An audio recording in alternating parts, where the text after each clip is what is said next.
All right, so let's take a look at 3 key components to a retirement plan. The first being the withdrawal rate you're going to take. Now, we've all heard about the 4% rule and following it, but if you're going to retire early like I did and not take your Social Security right away, it may behoove you to go ahead and take a higher withdrawal rate earlier so that you don't scrimp and save through your early years, through your go-go years.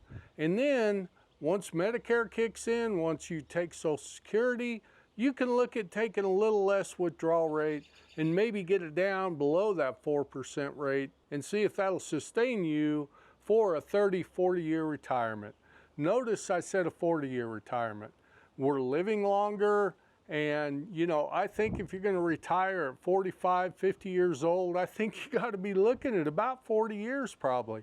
Now, me retiring at 60, I'm still going to 30, 35 years, and my plan works out well with that. Now, other things to look at are when are you going to have your mortgage paid off? When are your cars going to pay off? When are your cars going to be paid off? You may have children's student loans that you're paying on. All of those factor into your retirement plan, and you need to take a look at those. Obviously, we'd all like to have our mortgage paid off, but if you're carrying a 2% on your mortgage, does it make sense to go ahead and pay that off or leave the money in the market and let it keep earning? You know, those are decisions that you have to make. So that withdrawal rate is very important, but it's not linear. You can't say I'm going to draw 4% throughout my 30 years because it's probably not going to work out that way depending on when you retire. Now, if you're waiting until full retirement age, 67, yeah, it might be pretty linear with going ahead and taking your upgrades or your raises, let's call them your raises, for inflation. So you need to have your withdrawal strategy mapped out pretty well when you go into this. The number 2, and this ties more into the people who are retiring a little early, like I did, retiring at 61. I figure I got about 4 years that I'm pretty exposed to sequential return risk. And what that is, basically, if you have your nest egg over here and you retire and we go into a horrible downturn like we did in the early 2000s or 2008, you lose a lot of that big money right up front. And on top of that, you're taking, 4 to 8% out of that while you're retired. So you may have to put up some guardrails and say, you know what, I can't take that much, and have a backup plan.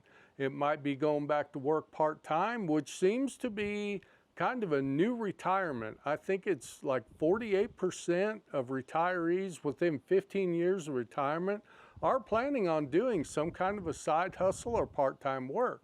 So I have another video on guardrails that goes more in depth. But you need to have that planned out, your withdrawal rate up front, because if we go into a big downturn, that's really going to hurt you.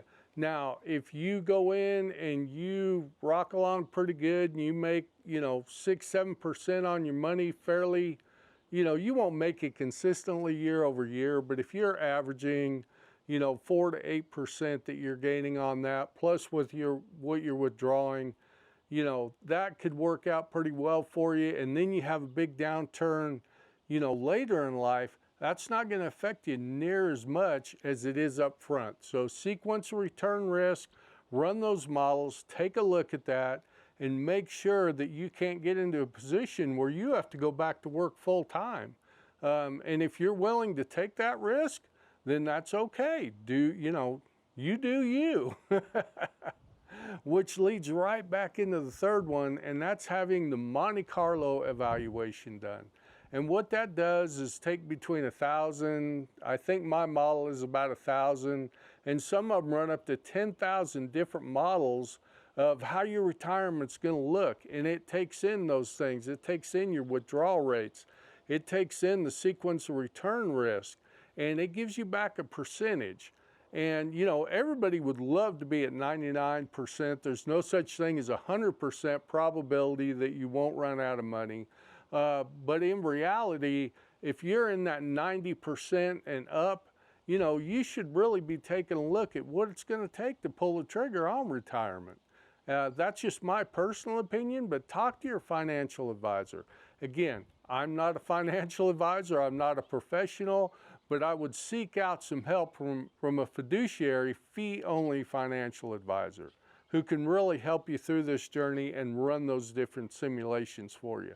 So the Monte Carlo is very important, and as you run the different scenarios and pull the different levers on how much you plan on making your money work for you, how much you think inflation's going to be, it can really help out and give you some confidence. Or it can tell you, hey, you may have a little more work to do. But talk to a professional and get that figured out. And other levers that you may need to pull are things like, should I take my pension as a lump sum or should I take it monthly?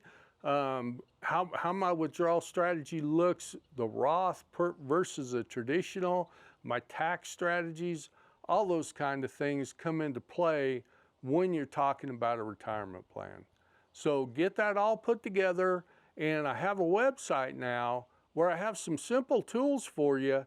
If you want to go ahead and talk to a financial advisor, it goes over some of the vocabulary, some of the checklists, things that you need to bring to an interview. I call them interviews when you go to talk to a financial advisor, you know, and a budget sheet, because you got to work out what your budget's going to be, and your budget's going to change over time. In your go-go years, you're probably going to spend more money. And your slow-go years, you know, when you're in your mid-70s to 80s, 90s, you're probably not going to spend as much because those big life adventures, you know, you've already checked off a lot of those off your bucket list. But then when you get into your elderly years, your health care costs are going to go up. So take a look at that. Make sure you break your budget into the go-go, slow-go, and no-go years, and that'll help you out as well. So I hope this video's helped you, and go ahead and watch this one next.